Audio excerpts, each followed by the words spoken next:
साथ मुलाकात हुई है। जो हमारे कुछ पेंडिंग टिकट्स थी उसके सिलसिले में मुलाकात हो गई है और इंशाअल्लाह ताला कुछ घंटों में हमारी सारी टिकटें फ़ाइनल हो जाएगी और हम कोशिश करते हैं कि आज ही फ़ाइनल लिस्ट अपने वेबसाइट पे लगाएं और सारे अपने सपोर्टर वोटर से अपील हमारी होगी कि अपने नुमाइंदगान को पहचानो और उनको कामयाब बनाओ। अब हमारी डिस्कशन और भी हुई है कि जितनी ज़्यादती पीटीआई के साथ होनी थी वो तो हो चुकी है और बड़े अफसोस के साथ कहना पड़ता है कि हमारा जो इस पार्टी की निशानी थी, जो पाकिस्तान की अवाम की उमंगों की तर्जुमानी करती थी, वो निशानी हमसे ले ली गई है। लेकिन फिर भी हम अपने वोटर सपोर्टर को और सारे मेंबर्स को कह रहे हैं कि आप हौसला ना हारे, आप घबराए नहीं। अब 8 फरवरी की तैयारी करें, सारे मिलजुल कर के तैयारी करें, अपने कैंडिडेट को पहचानें और उस दिन के लिए तैयारी करें। और हमें अदलिया से भी उम्मीद अभी भी लगाए रखे हुए हैं। सुप्रीम कोर्ट से हमारी रिक्वेस्ट है कि हमारी फिर भी आपके सामने एक ह्यूमन राइट्स पिटीशन है और खान साहब की डिस्क्वालिफिकेशन की भी एक पिटीशन है। मेहरबानी हो कि वो केसेस हमारे लग जाए। और हम ये भी दरख्वास्त करते हैं कि अब जब इलेक्शन 8 फरवरी को इंशाअल्लाह ताला होने हैं, उसके लिए ऐसे इक़दामात किए जाएं ताकि election free, fair and transparent हो। पहले सिलसिले में आपने देखा कई सारे लोगों को नॉमिनेशन फॉर्म फाइल करने नहीं दिया गया, फिर उनके प्रपोजर सेकेंडर को रोका गया, फिर उनकी स्क्रूटनी नहीं कराई गई, फिर स्क्रूटनी के बाद लोगों से ज़ोर ज़बरदस्ती कुछ विड्रावल करवाई गई, कुछ लोगों से रिटायरमेंट भी करवाई गई।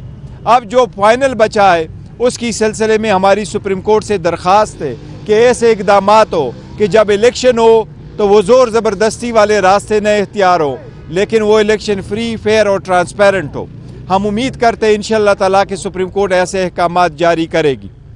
आपका कोई क्वेश्चन से मिले? सुप्रीम कोर्ट पे अदम एतमाद का भी इज़हार करते हैं, सुप्रीम कोर्ट से उम्मीदें भी लगाए बैठे हैं, कैसा? देखिए, हमने कोई अदम एतमाद नहीं किया। हमने सुप्रीम कोर्ट को ये कहा है, देखो शिकवा शिकायत और ग्रीवेंस सुप्रीम कोर्ट को ही दिखाना होता है। बिल्कुल हमें ग्रीवेंस है और हम उसकी रिव्यू फाइल करेंगे जो हमसे निशानी ले ली गई है, लेकिन हमने फिर भी सुप्रीम कोर्ट ही कुछ पास जाना है और सुप्रीम कोर्ट से ही हमारी दरख्वास्त है। और हम सुप्रीम कोर्ट पर ये एतमाद किए बैठे हैं कि वो हमारी ग्रीवेंस का आईन और कानून के मुताबिक फैसला करेगी। पाकिस्तान पर स्ट्राइक की है, आप पॉलिटिकल पार्टी की हैसियत से क्या आपका क्या मौक़िफ़ है? पाकिस्तान को क्या जवाब देना चाहिए? देखिए, पाकिस्तान को वो जवाब देना चाहिए जो कोई भी खुद मुख्तार मुल्क देगा। पाकिस्तान को वो जवाब देना चाहिए जो कोई भी खुद मुख्तार मुल्क अपने मुल्क में दरअंदाजी के ख़िलाफ़ आवाज़ देगा। और हम यही समझते हैं, और खान साहब ने पहले भी कई मरतबा कहा था कि बिलावल जब तक वो फॉरेन मिनिस्टर थे कभी वो अफ़गानिस्तान नहीं गए थे। वो सारे दौरे करते रहे, जापान तक जा गए, लेकिन अपने जो पड़ोसी ममालिक है उनका कोई दौरा नहीं किया था। और दहशत गर्दी पे जैसी तवज्जो देनी चाहिए थी नहीं दी गई थी, इसलिए ऐसे सरकमस्टांसेस का होना पड़ा। लेकिन ये सीरियस इशू है, इसको अच्छे तरीके से एड्रेस करना चाहिए। बड़ा अच्छा प्ले कर रहे थे सिंध में, मरवत साहब उनको वापस बुला लिया गया, इसके पीछे क्या रीजन है? देखिए, कोई नहीं है, उसको छोड़े, वो हम इंटरनेशनल हमारे ज़ाती वो मसाइल है कुछ। आज इंशाअल्लाह ताला 11-12 बजे तक हो जाएगी। नहीं, वो देखिए कुछ हुई थी, कुछ ऐसी थी, उसमें वो वकीलों के नाम थे, उस पर कुछ मशावरत होनी थी। इंशाअल्लाह ताला आज 12 बजे तक सारी लिस्टें लग जाएगी इंशाअल्लाह ताला। क्या समझते हैं अफगानिस्तान पे जो जनरल फैज की पॉलिसी थी आपके दौरे हुकूमत में, वो दुरुस्त थी?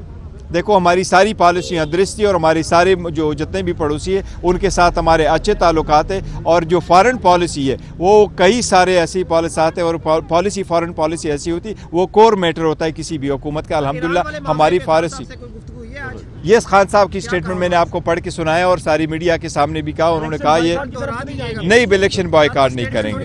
थैंक यू, इलेक्शन बॉयकॉट नहीं करेंगे।